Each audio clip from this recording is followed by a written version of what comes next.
네, 오전에 상해 종합주가지수가 3% 급등했습니다. 이와 관련된 내용 연관성이 있어서 글로벌 인사이드를 통해서 다시 한번 알아봅니다. 우리투자증권 동수원 WMC의 서상영 차장 연결되어 있습니다. 안녕하십니까? 네, 안녕하십니까? 네, 어제 중국 공산당 중앙정치국 회의가 개최됐고 여기에서 2013년도 정책, 경제정책에 대한 일부 내용이 포함된 걸로 알고 있습니다. 어떤 내용들이 들어가 있습니까? 네, 어제 시진핑 주석의 주관하로 개최가 되었었는데요. 주된 내용은 사업태도 개선, 즉 비리 척결에 대한 내용이 있었고요. 이러한 부분 이외에 2013년 경제공작 분석 및 방향 제시가 있었습니다.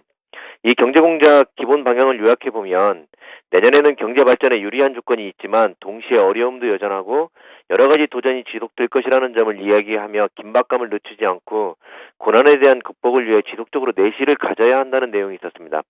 그러므로 한마디로 말하면 이전과 달리 이제는 경제 성장의 질과 효율 향상을 위한 노력을 해야 하고 개혁 개방에 보다 힘써야 된다는 내용이 함께 있는 모습입니다. 물론 내수 성장을 위한 활력에도 신경을 써야 된다는 말도 있었습니다. 네, 2013년도 경제공작 6대 과제, 이 내용, 방향성들이 어떤 내용들을 포함하고 있던가요? 네, 6가지 구체적인 내용은 경제 정책의 연속성을 유지한다는 거, 그 다음에 내수 확대한다는 거, 투자를 병행하고 과학기술 프로젝트 기업을 지원한다는 거, 그다음에 농업 인구의 도시 주민화를 추진한다는 것과 함께 개혁 추진, 사회보장 수준을 향상시킨다는 게 핵심입니다. 즉 내년 중국의 경제 방향을 보면 12.5 교육 3년차인 내년에도 이전과 같이 거시 경제정책은 지속적으로 유지를 하면서 내수시장 확대를 위한 노력을 하겠다는 부분이 눈에 들어옵니다. 2011년부터 15년까지 12차 5개년 계획이 특징적이면은 경제 성장률 목표치를 7.5%에서 7.7%로 하향 조정했다는 점인데, 이는 더 이상 중국이 경제 성장률을 높이기 위해서 맹목적인 움직임을 보이기보다는 경제 성장의 질과 효율을 높이면서 안정적인 성장을 추구하고 생산국가에서 소비국가로 변화를 보이기 위한 노력들을 지속적으로 할 것이라는 부분들이 특징이었습니다. 이러한 특징을 바탕으로 해서 2013년 경제공작 6대 방향을 확인해 보면 성장을 위한 경제정책을 변화시키기보다는 내수 확대에 신경을 쓸 것이고 농업 인구의 도시화를 통해서 소비를 증대시킬 거라는 점을 생각해 봐야 될 것이라고 판단됩니다. 물론 중국 경제정책의 특징상 5개년 계획 3년 차에는 많은 인프라 투자 확대가 이어지고 이전에도 그랬듯이 지도부 교체 다음 해에는, 그러니까 내년에는 이러한 인프라 투자 확대가 많았었습니다. 그렇다면 2013년도에는 이러한 인프라 투자가 이어질 것이라는 판단이고, 그 시기는 내년 3월 전인대에서 시진핑 주석이 본격적으로 국정 운영을 시작한다는 점에서 중하반기로 넘어가면서 이러한 투자가 확대될 것으로 판단되고 있습니다. 네, 중국의 정책 회의와 관련된 이야기를 들어봤는데요. 그렇다면 우리 투자자분들이 대부분 아직은 좀 식상해 하십니다. 이 중국 관련 수혜주 매번 반복되게 나오고 있는데 이번엔 진짜 좀 관심을 가져도 되는지 어떻게 관망하고 계십니까?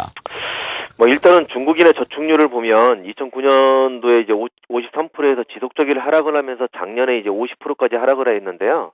이러한 흐름은 소비가 확대되고 있다는 의미로 받아들여야 됩니다. 중국인들이 이러한 소비가 증가를 할 때 가장 크게 관심을 가지는 부분들이 관광이고, 특히 우리 한국 방문으로 알려져 있습니다. 실제 일본인을 제치고 가장 많이 유입되고 있다는 점은 생각해 봐야 될 것으로 판단되고 있고요. 한국 방문 시 중국인들을 대상으로 한 설문조사를 보면 복수 답변이지만 이전과 달리 70% 넘게 쇼핑을 하기 위해서 온다는 조사가 있었습니다. 이는 관광을 비롯한 여러 부분들이 40% 후반대에서 40%까지 하락을 했던 점을 그친다면 중국인들의 쇼핑이 크게 늘어나고 있고, 이들의 1인당 쇼핑 금액도 일본인 등에 비해서 큰 모습을 보이고 있기 때문에 그리고 품목 등으로 의료 같은 것보다는 화장품이라든지 건강검진, 성형 이런 의료 분야들이 더 큰 수혜를 받고 있는 상태로 알려져 있습니다. 이러한 중국의 변화를 바탕으로 보면 내년에는 당장 인프라 투자에 따른 기계, 정유, 소비업종 등 IT 완성품이나 화장품 업종도 소비재 등이 수혜를 받겠지만, 점차 향후 먼 미래의 일이겠지만 전통적인 소재, 산업재 업종보다는 소비재로 변화될 가능성이 크다고 판단되고 있습니다. 잘 알겠습니다. 글로벌 인사이드 최근에 중국 관련된 정책 이슈와 오늘 중국 증시에 관련된 또 이야기 들어봤습니다. 네, 우리투자증권 동수원 WMC의 서상영 차장이었습니다. 고맙습니다. 네, 감사합니다.